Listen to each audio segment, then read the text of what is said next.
ओम ज्ञानतिमिरान्धस्य ज्ञानञ्जनशलाकया चक्षुरुन्मिलितमेन तस्मै श्रीगुरुवे नमः। श्रीचैतन्यमनोभीष्टं स्थापितं येन भूतले स्वयं रूपकदा मह्यं ददाति स्वपदान्तिकं। वन्देऽहं श्रीगुरुः श्रीयुतपदकमलं श्रीगुरून् वैष्णवाचं श्रीरूपं साग्रजातं सगणरघुनाथान्वितं तं सजीवं साद्वैतं सावधूतं परिजनसहितं कृष्णचैतन्यदेवं श्रीराधाकृष्णपादान् सगणललिता श्रीविशाखान्विताश्च श्री सीता लक्ष्मण भरत शत्रुघ्न हनुमत समेत श्री रामचंद्र ध्यामी। ओम सदा श्रवण मात्रेण पापिनां सद्गति प्रदे वाल्मीकि गिरि संभूता राम सागर गामिने पुनाति भुनत पुण्यम रामायणम महानदी श्लोक सार समाकर्णम सर्ग कल्लोल संकुलम कांडग्राह महामीनम वंदे रामायणम कूजितम राम रामेति मधुरम मध्वाक्षरम आरुह्य कविता शाखा वंदे वाल्मीकि कोकिलम यः पिबंत सततं रामचरितामृत सागरम अतृप्तस्य मुनिवन्दे प्राचेतनं समकल्मषां मनोजवं मारुततुल्यवेगं जितेन्द्रियां बुद्धिमतां वरिष्ठं वातात्मजो वानरयुद्धमुखं श्रीरामदूतं शिरसा नमामि। वेदैः सहितसुरद्रुमतले हेमे महामण्डपे मध्ये पुष्पकमासने मणिमये वीरासने सहि स्थिरम् अग्रे वाचयितुं प्रवचनं सुतं तत्त्वं मुनिभ्यं परं व्याख्यन्तं वर्तादिभिः परं सत्यं रामं भजे श्यामलम्। वामे भूमिपुरस्थो हनुमान पश्चात् सुमित्रासुतं शत्रुघ्नो भरतस्य पार्श्वो दल्लेदुकोणेषु च सुग्रीवस्य विभीषणस्य विराटतारासुतं जामवानं मध्ये नीलसरोजकोमल रुचिरं रामं भजे श्यामलं। रामानुजं सीताभरतं भरतानुजं सुग्रीववायुसुनं च प्रणमामि प्रणमामि पुनः पुनः। नमस्तुते रामाय स लक्ष्मणाय दिव्ये च तस्य जनकात्मजाय नमस्तुते रुद्रे यममानिलेभ्यो नमस्तुते चंद्रमरुद्गणभ्यं चरितं रघुनाथस्य शतकोटिप्रविस्तरम् एकैकमक्षरं पुंसा महापातकनाशनं वाल्मीकि गिरिसम्भूता राम भुवनिधि संगतां श्रीमद्नारायणी गंगा पुनाति गुणत्रयम् वाल्मीकि मुनिसिंहश्च कवितावनिचारणे शृण्वं रामकथानादं को न यान्ति परां गतिम्। नीलाम्बुजस्यां मलकोमलांगं सीतासमारो कृतवां विभाग्यं पाणो महस्या इक्षारुचापं नमामि रामं रघुवंशनाथं। जय श्री कृष्ण चैतन्य प्रभु नित्यानंद श्री अद्वैत गदाधर श्रीवासादि श्री गौर भक्तवृंद। हरे कृष्णा कृष्ण कृष्ण हरे हरे हरे राम राम राम हरे हरे।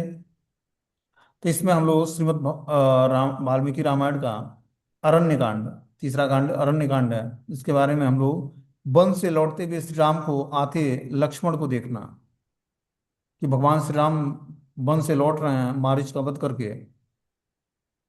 तो लक्ष्मण को देखना चाहते हैं भगवान, क्योंकि लक्ष्मण के निर्देश में ही सीता जी को छोड़ के भगवान श्री राम मारीच को मारने गए थे। बोलते हैं सुवर्ण मृग का रूप धारण करके करने वाला मारीच का वध करके श्री राम शीघ्रतापूर्वक लौटे। उस समय उन्होंने अनेक प्रकार का के अपशकुन दिखाई देने लगे। सियारिन को चिल्लाते देख वे सोचने लगे कि कहीं सीता को कोई राक्षस न खा गया हो, कहीं मेरी आवाज में मारिच की आवाज को सीता और लक्ष्मण न सुन लिए हों और सीता के कहने पर लक्ष्मण मेरे यहाँ न आ रहे हों। इस तरह से अनेक अपशगुनों को देखते हुए श्री रामचंद्र शीघ्रता से जन स्थान की तरफ बढ़े जा रहे थे। उनका मन बड़ा ही दुखी था। इतने में ही उन्हें आते हुए लक्ष्मण दिखाई दिए। उन्हें काफी फीकी उनकी क्रांति फीकी पड़ गई थी। थोड़ी ही देर में निकट आकर लक्ष्मण उनसे मिले। यह देखकर श्री रामचंद्र को बहुत ही कष्ट हुआ। उन्होंने लक्ष्मण को बायां हाथ पकड़कर कहना शुरू किया कि अहो लक्ष्मण ग्रहाते कृत यत् त्वं विहायताम सीता मिहागतम सौम्यम कच्चित स्वशिस्ति भवेदिति। हे सौम्य लक्ष्मण, यह तुमने बहुत बुरा किया है कि सीता को अकेले ही छोड़कर तुम यहाँ चले आए हो। क्या सीता वहां सकुशल होगी? वीर निश्चय ही सीता का विनाश हो गया होगा।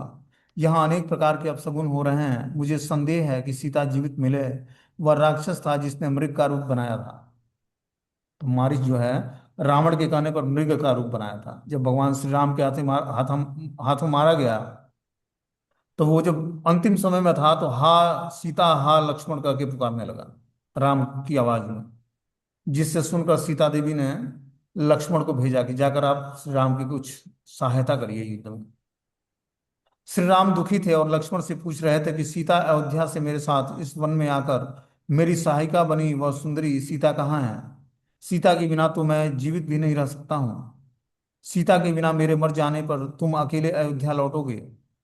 कैकेयी का मनोरथ सफल हो जाएगा और मेरे मर जाने से कौशल्या भी मर जाएगी। लक्ष्मण, यदि सीता जीवित होगी तब तो मैं आश्रम में प्रवेश करूंगा। यदि वह मर गई होगी तो मैं भी अपने प्राणों का परित्याग कर दूंगा। बतलाओ, कहीं तुम्हारी असावधानी के कारण कोई राक्षस उसे खा तो नहीं लिया? मैं जानता हूं कि मारिच की आवाज सुनकर भयभीत सीता तुम्हें भेजी होगी। तुमने सीता को अकेले छोड़कर बड़ा ही दुखद कार्य किया है। तुमने राक्षसों को बदला लेने का अवसर दे दिया है। इस तरह से लक्ष्मण से बातें करते हुए श्री राम शीघ्र ही जन स्थान के लिए प्रस्थान करते रहे। आश्रम में आकर उन्होंने आश्रम में सीता को नहीं पाया तो बहुत दुखी हो गए। रास्ते में आते हुए श्री राम ने लक्ष्मण से इस प्रकार से कहा था, लक्ष्मण, जब मैं तुम पर सीता को छोड़कर गया था तो तुम क्यों उसे छोड़कर चले आए हो? तुमको देखकर ही मेरे मन में जिस अनिष्ट की शंका हुई थी वह सत्य ही हो गई है। मेरी बाई आंख, मेरी बाई भुजाएं फड़क रही हैं। श्री राम की बातों को सुनकर लक्ष्मण ने कहा, न स्वयं काम कारेण त्वाम त्वाह मिहागतम प्रचोदितम तस्यैव वो ग्रस्त वत्स कासमिहागतम। मैं अपनी इच्छा से उन्हें छोड़कर नहीं आया हूँ। उन्हीं के कठोर वचनों से प्रेरित होकर मैं यहाँ आया हूँ। आपके ही स्वर में सीता को यह आवाज सुनाई पड़ी है, लक्ष्मण मुझे बचा लो। उस आवाज को सुनकर आर्या घबरा गई और मुझे आपके पास जाने के लिए मजबूर कर दिया। उनके विश्वास के लिए मैंने कहा कि श्री राम को त्रैलोक्य में कोई परास्त नहीं कर सकता। यह किसी दूसरे की आवाज है, किसी ने धोखा देने के लिए यह कार्य किया है। संग्राम में इंद्र आदि देवता भी श्री रामचंद्र को पराजित नहीं कर सकते। मेरी बात को सुनकर सीता रोती हुई कठोर वाणी कहने लगी, लक्ष्मण, तुम्हारे मन में मेरे प्रति बहुत बड़ा पाप भरा है। तुम अपने भाई को मरने पर मुझको प्राप्त करना चाहते हो, किंतु मुझे पा नहीं सकते हो। इसलिए तो उनके जोर से चिल्लाने पर भी तुम उनके पास नहीं जा रहे हो। इसके बाद मैं क्रुद्ध होकर वहां से निकल पड़ा और लक्ष्मण जी की बातों को सुनकर श्री राम ने कहा, राक्षसों का विनाश करने में समर्थ मुझको जानकर श्री सीता की क्रोध युक्त वाक्य सुनकर तुम निकल पड़े हो। यह बड़ा ही बुरा हुआ है। तुमने मेरे आदेश का पालन नहीं किया है। अरे वह आवाज तो राक्षस की थी, वह मर पड़ा, मारा गया है। उपयुक्त प्रकार से लक्ष्मण से बातें करते हुए श्री राम शीघ्र ही अपने आश्रम में आए और देखे कि आश्रम में सीता नहीं है। अब श्री रामचंद्र को सारा आश्रम सूना दिखाई पड़ रहा था। उन्होंने देखा कि मृग चर्म और कुश बिखरे पड़े हैं, चटाइयां अस्त व्यस्त हैं, सीता पर्णशाला में नहीं है। वे सीता के वियोग में विलाप करने लगे। लगता था कि सीता का किसी ने अपहरण कर लिया है या वह मर गई है। यह भी संभव है कि वह फल फूल लेने के लिए पुष्करणी के तट पर गई हो। वे एक वृक्ष से दूसरे वृक्ष के पास जा रहे थे, एक पर्वत से दूसरे पर्वत पर जा रहे थे, नदी के किनारे गए। अंत में श्री राम ने विभिन्न वृक्षों से सीता का पता पूछना प्रारंभ किया। वे अनेक प्रकार से विलाप कर रहे थे, किंतु कहीं भी सीता का पता नहीं चल रहा था। सीता के खोजने के सारे प्रयास व्यर्थ हो गए। श्री राम ने सीता को खोजने का बड़ा ही प्रयास किया। जब वे कहीं नहीं मिली तो वह अपने दोनों हाथों पर उठाकर लक्ष्मण जी से कहने लगे कि किम नु लक्ष्मण वेदे ही क्वाम वा देश मितो गता केना हृता वा सौमित्रे भक्षिका केन वा प्रिया। लक्ष्मण, विदेह नंदिनी कहाँ है? यहाँ से किस देश में चली गई? मेरी प्रियतमा सीता को कौन हर ले गया है? सीता हरणजन्य शोक से मैं पिता के लोक में चला जाऊंगा। इस प्रकार से श्री राम सीता के लिए शोक संतप्त होकर विलाप करने लगे। श्री राम को इस तरह से संतप्त होकर देखकर लक्ष्मण ने उनसे कहा कि हम लोगों को सीता को खोजने का प्रयास करना चाहिए। पर्वत पर, कंदराओं में और नदी नदी तट पर पता लगाना चाहिए। इस प्रकार लक्ष्मण के कहने पर श्री राम सीता का फिर से अन्वेषण करने लगे। पर्वत के ऊपर चारों ओर खोज कर श्री राम ने लक्ष्मण से कहा कि लक्ष्मण, इस पर्वत पर तो मैं सुंदरी सीता को नहीं देखता हूँ।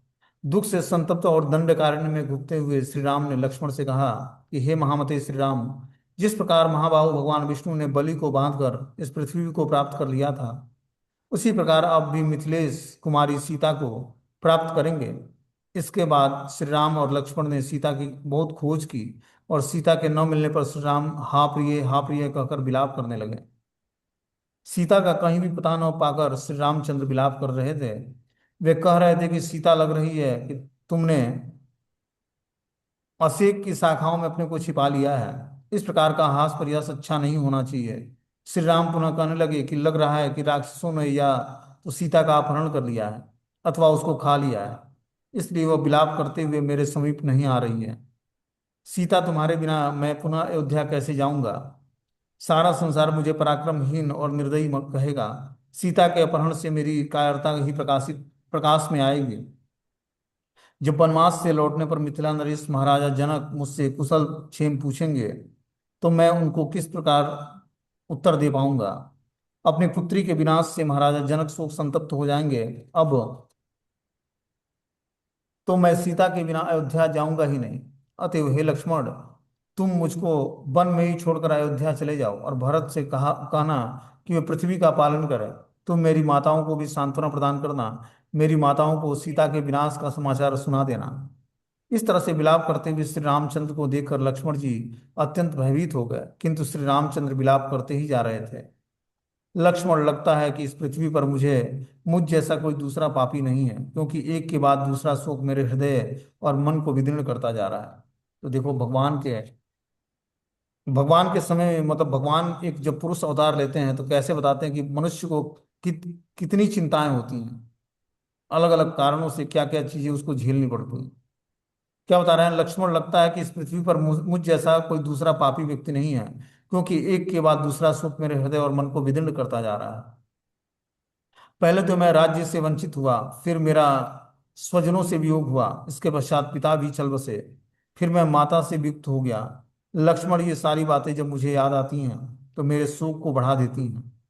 यद्यपि वन में आकर मैं इन सारी बातों को भूल गया था, किंतु सीता के वियोग के कारण सारी बातें पुनः याद आ रही हैं। किस तरह से निर्दयता पूर्वक राक्षस सीता को मारकर खा गया होगा और उनका खून पी गया होगा। इस तरह से विलाप करते हुए श्री राम को देखकर लक्ष्मण ने कहा, आर्य, आप शोक का परित्याग करें और सीता की खोज उत्साह पूर्वक करें। सीता के वियोग में दीन बने श्री राम ने लक्ष्मण से कहा है, लक्ष्मण, जाकर देखो कहीं सीता कमल पुष्पों को लाने के लिए गोदावरी के नदी के तट पर तो नहीं गई है। श्री राम की बातों को सुनकर लक्ष्मण शीघ्र गए और लौटकर बताए कि सीता गोदावरी में नहीं है। लक्ष्मण की बातों को सुनकर श्री राम स्वयं गोदावरी नदी के तट पर जाते हैं, गोदावरी से पूछे, किंतु कोई उत्तर नहीं मिला। गोदावरी ने देखा था कि रावण का वो भयंकर रूप, अतः भय के मारे वह कुछ भी नहीं बोली। तब श्री राम ने लक्ष्मण से कहा, सीता के बिना अयोध्या जाकर मैं महाराजा जनक को कौन सा समाचार सुनाऊंगा। राज्यहीन होकर मैं जंगली फल मूलों से जब जीवन बिताता था, उस समय सीता मेरे दुखों को दूर करती थी। वह सीता कहाँ चली गई। मैं जन स्थान और पर्वतों पर बारंबार भ्रमण करूंगा। संभव है कि वह सीता का पता चल जाए। मृगों को देखकर श्री राम ने उनसे पूछा कि सीता कहाँ है। वे मृग दक्षिण की ओर देखकर भागने लगे। श्री राम भी उन सबों के पीछे पीछे चल पड़े। उसी समय श्री राम पृथ्वी पर पड़े हुए कुछ फूलों को देखे और कहने लगे, लक्ष्मण, जिन पुष्पों को मैंने सीता के केसों में लगाने के लिए दिया था, वही ये पुष्प हैं। मैं पहचान रहा हूँ, इन पुष्पों को पृथ्वी, सूर्य और वायु ने सुरक्षित रखा है। इसके बाद श्री राम ने प्रश्मण गिरी में से कहा कि पर्वत, जब तक मैं तुम्हारे सभी शिखरों को विध्वंस नहीं कर देता हूँ, उससे पहले ही मुझे सीता को दिखा दिखा दो। श्री राम की बातों को सुनकर पर्वत ने कुछ चिन्ह तो अवश्य प्रकट किए, किंतु सीता को नहीं दिखा सका। इससे क्रुद्ध होकर श्री राम ने कहा कि पर्वत, अभी मैं तुम्हें अपने बाणों से विनष्ट कर दे रहा हूँ। इसके बाद श्री राम ने राक्षस का पद चिन्ह देखा। इसके बाद उन्होंने राक्षस के टूटे धनुष और रथ को देखा। श्री राम ने कहा, लक्ष्मण देखो, ये सीता की ही माला टूटकर पृथ्वी पर गिरी है। लक्ष्मण, लगता है कि राक्षसों ने सीता को टुकड़े टुकड़े करके खा लिया है, और लगता है सीता के लिए दो राक्षसों ने युद्ध किया है। उन्हीं के ये टूटे धनुष, रथ, चमर आदि हैं। यहाँ पर सीता मार दी गई होगी और सीता के बिना देवता भी मेरा अपमान करने लगे हैं। दयालुता आदि गुण मुझ में दोष बन गए हैं, अतएव मुझे क्रोध आ रहा है। लक्ष्मण, थोड़ी ही देर में देखना कि अपने बाणों से आकाश को मैं भर दूंगा और त्रैलोक्य को, प्राणियों को हिलने डुलने नहीं दूंगा। ग्रहों की गति रुक जाएगी, सूर्य और अग्नि का तेज नष्ट हो जाएगा। यदि ये देवता सीता को लाकर मुझे नहीं देते हैं तो मैं अपने बाणों से त्रैलोक्य को विनष्ट कर दूंगा। सब लोग लोग देख लेंगे मेरे पराक्रम को। इस प्रकार कहते हुए श्री राम ने नेत्र क्रोध से लाल हो गए। उनका शरीर अत्यंत भयंकर प्रतीत हो रहा था। श्री राम ने कहा, लक्ष्मण, मैं आज संसार को पलट दूंगा। सीता के संताप से युक्त जब श्री रामचंद्र क्रुद्ध हुए तो उस समय वे सर्वत्व क्रांति के समान भयंकर प्रतीत होने लगे। ऐसे श्री राम के समक्ष हाथ जोड़कर लक्ष्मण जी ने कहा कि पुरा भूत्वा मृत्यु दांतम सर्वभूत हिते रतः न क्रोधवश मापन्नम प्रकृति हातु मरहति। आर्य, पहले तो आप कोमल स्वभाव वाले जितेंद्रिय और सबों के कल्याण में तत्पर रहते हैं। अब क्रोध के वशीभूत होकर आप अपने स्वभाव का परित्याग न करें। आपका सर्वोत्तम यश विख्यात है। किसी एक के अपराध के कारण आप संपूर्ण लोक का विनाश न करें। लग रहा है कि यहाँ दो व्यक्तियों में युद्ध हुआ है। कोई एक हारा है और जिससे ये घोड़े और सारथी मरे पड़े हैं। यहाँ पर किसी की विशाल सेना का भी कोई चिन्ह नहीं दिख रहा है। अतएव किसी एक के अपराध के कारण ही आप सबको का विनाश न करें। राजा लोग अपराध के अनुसार दंड देने वाले, कोमल स्वभाव वाले, शांत होते हैं, और आप तो सदैव सभी प्राणियों को शरण देने वाले हैं, उनकी परम गति प्रदान करने वाले हैं। कोई भी अपनी पत्नी का विनाश अच्छा नहीं मानता है। आप मेरे साथ हाथ में धनुष लेकर उस व्यक्ति की खोज करें जिसने आपकी पत्नी का अपहरण के प्रति अपराध किया है। हम लोग पर्वत पर, गुफाओं में, सरोवरों में, देवों तथा गंधर्वों के लोकों में सीता की खोज करेंगे। कहीं नहीं मिलने पर आपके मन में जो आए आए सो आप करिएगा। अनाथ की तरह विलाप करते हुए श्री रामचंद्र के पैरों को लक्ष्मण ने पकड़ लिया और कहने लगे कि महताम तपसाम चापी महताम चापी कर्मणा ज्ञानम दस रथेना सी लब्धो अमृत मिवामजे। भैया, अपने पिता महाराजा दशरथ ने बड़ी ही तपस्या तथा महान कर्म के अनुष्ठान द्वारा जिस तरह से देवताओं ने अमृत प्राप्त किया था, उसी तरह से आपको पुत्र रूप में प्राप्त किया था, और आपके ही गुणों का स्मरण करते हुए उन्होंने अपने प्राण का परित्याग किया था। आप आई हुई इस विपत्ति को नहीं सहेंगे तो और कौन सहेगा। नरश्रेष्ठ, आप श्रेष्ठ धैर्य धारण करते हैं। संसार में किस प्राणी के लिए के ऊपर विपत्ति नहीं आती है। विपत्ति एक क्षण में अग्नि के समान स्पर्श करती है और दूसरे ही क्षण में दूर हो जाती है। महर्षि वशिष्ठ ने एक ही दिनों में 100 पुत्रों को प्राप्त किया, और महर्षि वशिष्ठ ने उन सबों को एक ही दिन में मार भी दिया।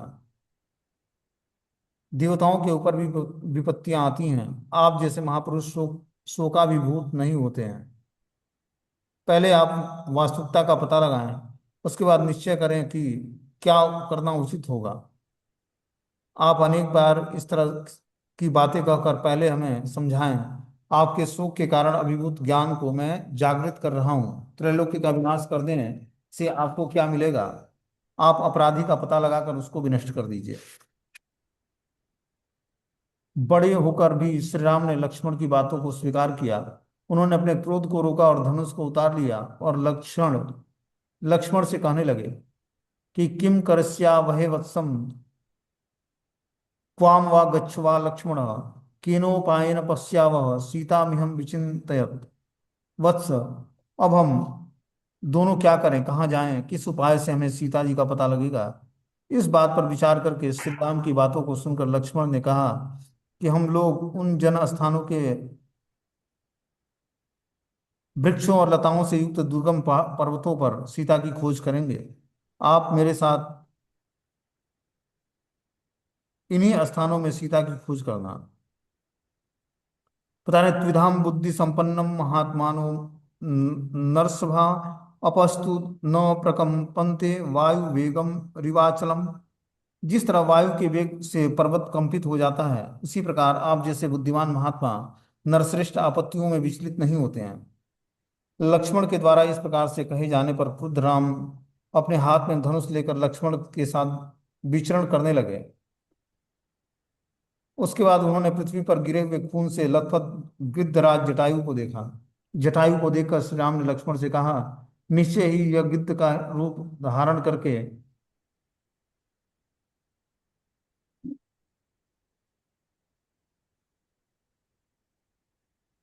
घूमने वाले राक्षस सीता को खा लिया है और सुखपूर्वक सो रहा है।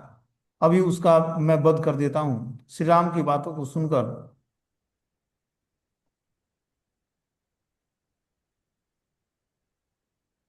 खून बमन करने वाला जटायु ने कहा कि आयुष्मान, इस महावन में जिसे तुम औषधि के समान खोज रहे हो, उस सीता और मेरे प्राण, इन दोनों का अपहरण करने वाले रावण ने इन दोनों का अपहरण रावण ने कर दिया है।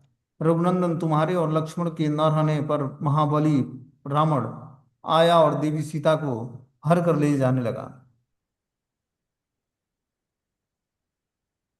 उस समय मेरी दृष्टि सीता पर पड़ी। मैंने सीता को बचाने के लिए रावण के साथ युद्ध करना, और इस प्रकार बता रहे हैं कि रावण के ये टूटे हुए ये धनुष, बाण, रथ, घोड़े और सारथी हैं। और इस प्रकार रावण ने खड्ग से मेरे पंख और चरण काट दिए हैं। रावण ने तो मुझे मार ही दिया है, आप मुझे न मारें। जटायु को बातों को सुनकर श्री राम ने धनुष को रख दिया और गिद्धराज के से लिपट कर लक्ष्मण के साथ रोने लगे। उन्होंने लक्ष्मण से कहा कि मेरे ऊपर एक के बाद दूसरी विपत्ति आ रही है। गिद्धराज भी मारे गए, पर मुझ जैसा अभागा कोई नहीं है। उन्होंने गिद्धराज को सलाहते हुए कहा कि आप बताइए कि सीता जी कहाँ हैं। श्री राम ने लक्ष्मण से कहा कि यह पक्षी मेरे लिए प्रयत्न कर रहा है, किंतु रावण ने उसे मार डाला है। इसे बड़ी ही वेदना से इसे बड़ी ही वेदना है। इसकी आवाज बंद हो जाती है। और श्री राम ने जटायु से कहा कि जटायु, यदि आप बोल सकें तो बताइए कि सीता की क्या अवस्था है और आपका वध कैसे हुआ। रावण ने किस प्रकार मेरे प्रियतम पक्षी का अपहरण किया, उसका मौन कौन सा अपराध किया था।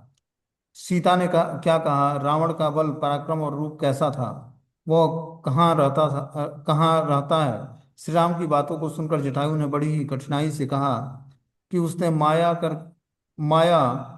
करके सीता का अपहरण किया है। मेरे युद्ध करते करते थक जाने पर मेरे पंख तथा मेरे पंख तथा पैर काट दिए और सीता की गोद गोद में लेकर वो प्रदक्षिणा किया।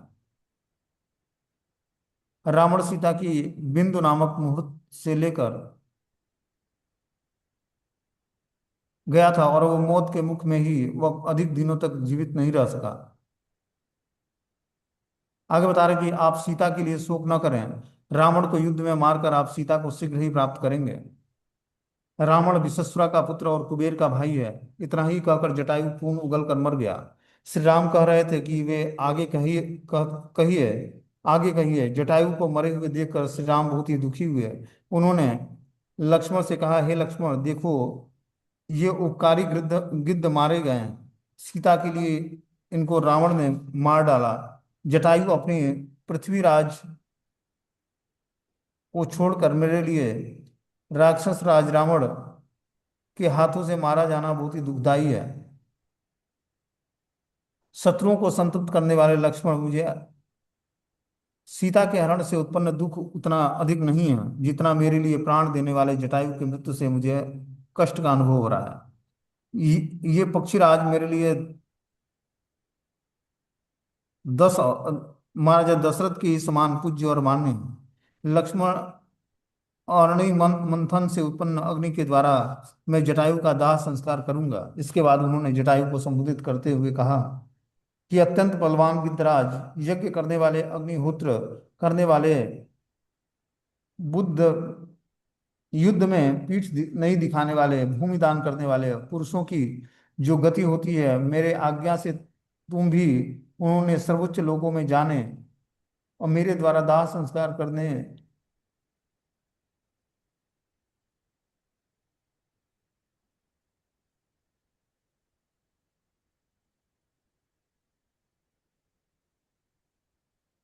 उदाहरण, जटायु अपने पक्षी राजत्व को छोड़कर मेरे लिए राक्षस राज रावण के हाथों मारे गए हैं। देखो, पशु पक्षियों में भी उपकारी जीवन होते हैं। शत्रुओं को संतप्त करने वाले लक्ष्मण, मुझे सीता के हरण से उत्पन्न दुख उतना कष्ट नहीं देता जितना मेरे लिए प्राण देने वाले जटायु की मृत्यु ने मुझे कष्ट दिया है। ये पक्षीराज मेरे लिए महाराजा दशरथ के ही समान पूज्य और मान्य हैं। लक्ष्मण, अरण्य मंथन से उत्पन्न अग्नि के द्वारा मैं उसके बाद उन्होंने जटायु को संबोधित करते हुए कहा कि ये पक्षीराज मेरे लिए महाराजा दशरथ, लक्ष्मण अरण्य मंथन से उत्पन्न अग्नि के द्वारा ही यज्ञ संपन्न करेंगे।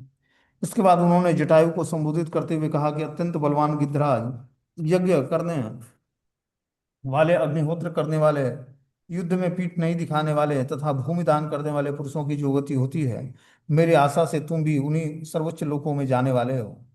मेरे द्वारा दाह संस्कार करने पर तुम्हारी सदगति होगी। इसके पश्चात श्री राम ने गिद्धराज जटायु का दाह संस्कार किया और उनके लिए पिंड दान किया। इसके पश्चात गोदावरी नदी के में जाकर गिद्धराज के लिए श्री राम और लक्ष्मण ने स्नान करके जल दान किया। पुनः श्री राम और लक्ष्मण देवेश्वर विष्णु या इंद्र के समान वन में आने के लिए आगे बढ़े। जटायु के लिए जल दान करने के बाद श्री राम और लक्ष्मण सीता की खोज करते हुए नेतृत्व दिशा में आगे बढ़े। नेतृत्व कोण में जाते हुए श्री राम और लक्ष्मण एक ऐसे मार्ग पर पहुंचे जहां कोई आता जाता नहीं था। वह दुर्गम स्थान और भयंकर स्थान था। इसके बाद दक्षिण दिशा की ओर जाते हुए श्री राम लक्ष्मण, वह वन अत्यंत मनोहर था। कोचारण्य में 3 कोस की दूरी पर मतंग मुनि का आश्रम था। वह वन भी अत्यंत भयंकर था। उसमें हिंसक पशुओं का निवास था। उस पर्वत पर श्री राम ने एक गुफा देखी जो अत्यंत गहरी और घोर अंधकार से युक्त थी। उस गुफा के निकट जाकर श्री राम और लक्ष्मण ने एक भयंकर राक्षसी को देखा जिसका मुखमंडल भयंकर था। वह भयानक पशुओं को भी पकड़कर खा जाती थी। वह श्री राम और लक्ष्मण के समीप आकर लक्ष्मण का हाथ पकड़कर कही, आओ आओ, हम दोनों रमण करें। उसके बाद मेरा नाम अयोमुखी है, तुम मेरे पति हो, हम दोनों चिरकाल से रमण करेंगे। यह सुनकर लक्ष्मण ने तलवार से उनके नाक, कान और स्तन को काट दिया।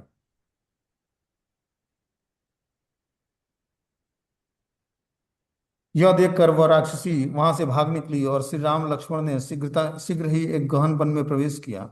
इसके बाद लक्ष्मण ने हाथ जोड़कर श्री राम से कहा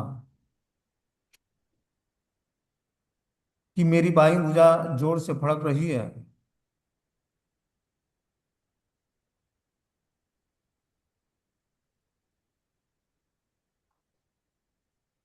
मुझे प्राय अपशगुन दिखाई दे रहा है, अतएव आप भी भय का पालन करने के लिए तैयारी करें।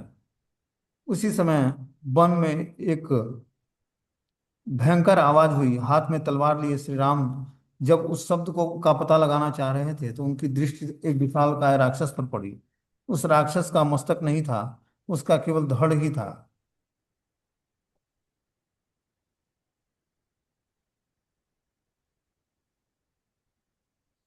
इस प्रकार श्री राम और लक्ष्मण उसके सन्निकट पहुंचे तो वह उनका रास्ता रोक कर खड़ा हो गया। उसने अपनी लंबी भुजाओं तथा को फैलाकर श्री रामचंद्र और लक्ष्मण दोनों को एक साथ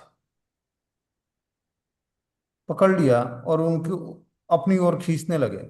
श्री राम ने तो धैर्य धारण किया किंतु लक्ष्मण घबरा गए। लक्ष्मण ने श्री राम से आगे कहा कि मुझे छोड़कर यहाँ से भाग जाइए। मैं समझता हूँ कि आपको शीघ्र ही सीता मिल जाएगी। लक्ष्मण की बातों को सुनकर श्री राम ने कहा, इन वनों में कैसे आए? अब तुम दोनों आश्चर्यचकित बता रहे कि इस तरह से। लक्ष्मण की बातों को सुनकर श्री राम ने कहा, हे वीर, इस तरह से नहीं घबराया जाता। इसी बीच इस कबंध नामक राक्षस ने पूछा कि तुम दोनों कौन हो, इस वन में कैसे आए हो? अब तुम दोनों का जीवन कठिन है। श्री राम ने लक्ष्मण से कहा कि देखो, हम लोग एक के बाद एक दूसरी विपत्ति आती है। और इस प्रकार श्री राम और लक्ष्मण का कबंध का की भुजाओं को काट देना।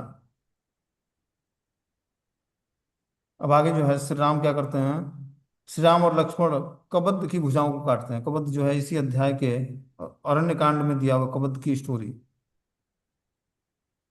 बता रहे कि भौतिक श्री राम और लक्ष्मण को अपने बाहुपास में पड़े देखकर कबंध ने कहा कि भाग्यवशात तुम दोनों यहाँ पर आए हो। मैं भूखा हूं और तुम दोनों मेरे गुस्से में प्रवेश कर जाओ, मेरे मुख में प्रवेश कर जाओ। यह सुनकर लक्ष्मण ने श्री राम से कहा, भैया, इस राक्षस की भुजाओं से में ही सारा बल है, अतएव हम दोनों इसकी भुजाओं को काट डालें। श्री राम की और लक्ष्मण ने शीघ्र ही कबंध की दोनों भुजाएं काट दी। खून से लथपथ राक्षस पृथ्वी पर गिर पड़ा और जोर जोर से चिल्लाने लगा।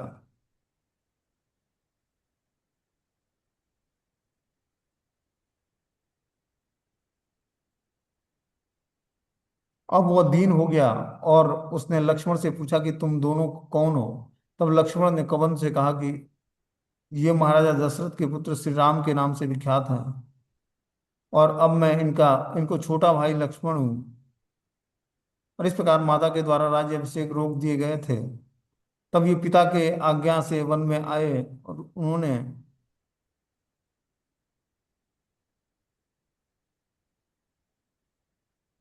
मेरे तथा पत्नी के साथ विशाल वन में विचरण करने लगे। यहाँ पर राक्षस ने उनकी पत्नी का अपहरण कर लिया है, उन्हीं को खोजते हुए हम दोनों यहाँ पर आए हैं। अब तुम बतलाओ कि तुम कौन हो और तुम अपना परिचय बताओ। लक्ष्मण की बातों को सुनकर उस राक्षस ने कहा कि पुरुष सिंह वीरों, आप दोनों का स्वागत है। बड़े भाग्य से आप दोनों का मुझे दर्शन हुआ है। ये दोनों भुजाएं मेरे लिए बंधन थी। सौभाग्य से आप दोनों ने उसे काट दिया और मुझे यह रूप प्राप्त करके।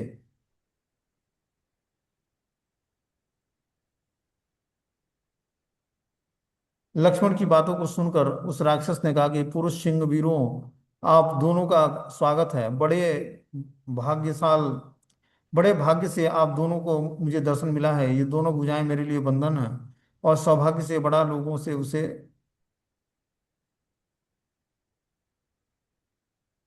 काट दिया है। मुझे यह रूप कैसे प्राप्त हुआ उसे मैं बतला रहा हूँ। इस प्रकार अब आगे जो है कबद्ध आत्मकथा कहता है कि किस कारण से हमारा जो है दोनों हाथ काट दिया गया और मैं इस स्वरूप में आ गया। तब आगे जो है कबद्ध की आत्मकथा जो है अगली क्लास में पढ़ाई जाएगी। हरे कृष्णा।